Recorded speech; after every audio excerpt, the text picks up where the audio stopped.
د طالبانو لخوا د مقاومتیانو د مشهور قمندان وژل کېدل او د هوایي ډګرونو امنیت په اړه تازه جزئیات همدلته وګورئ او چینل سبسکرایب کړئ. بغلان کې ځایي سرچینې وایي چې د بغلان په اندراب دره کې د طالبانو او مقاومت جبهې ځواکونو ترمنځ د سختې نښتې له امله د دغه جبهې یو قمندان وژل شوی دی. سرچینې نن چهارشنبه د غویي پر 14مه اشتسوب ورځپاڼې ته وویل چې نښته سې شنبې شپه د اندراب کاساتراش کلي کې شوې ده. د سرچینو په وینا د دې نښتې په پایله کې د مقاومت جبهې یو قمندان شکرالله اندرابي وژل شوی دی. سرچینې وایي چې په دې نښته کې طالبانو ته هم تلفات اوښتي، خو شمیر یې روښانه نه دی. خو د مقاومت ډلې یو شمیر سرچینې وایي چې په یاده نښته کې 15 طالبان وژل شوي دي.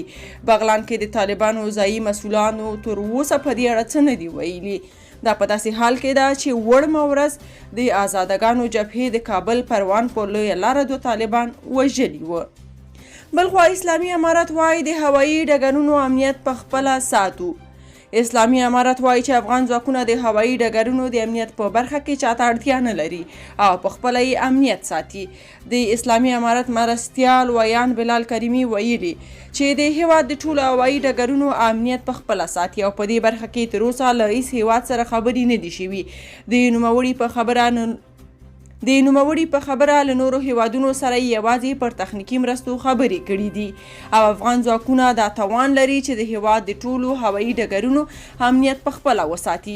د یادونې وړ ده چې له تیرو څو میاشتو راهیسې د افغان حکومت قطري او ترکي لورو ترمنځ د هوایي ډګرونو د مدیریت په برخه کې خبرې روانې وي او تازه د هیواد د بهرنیو چارو وزارت ویلي چې دواړه لوري توافق ته رسیدلي چې ژر به د هوایي ډګرونو د مدیریت چارې پیلېږي او په دې برخه کې به د دواړو لورو تخنیکي ټیمونه پر اړتیاو بحثونه کوي.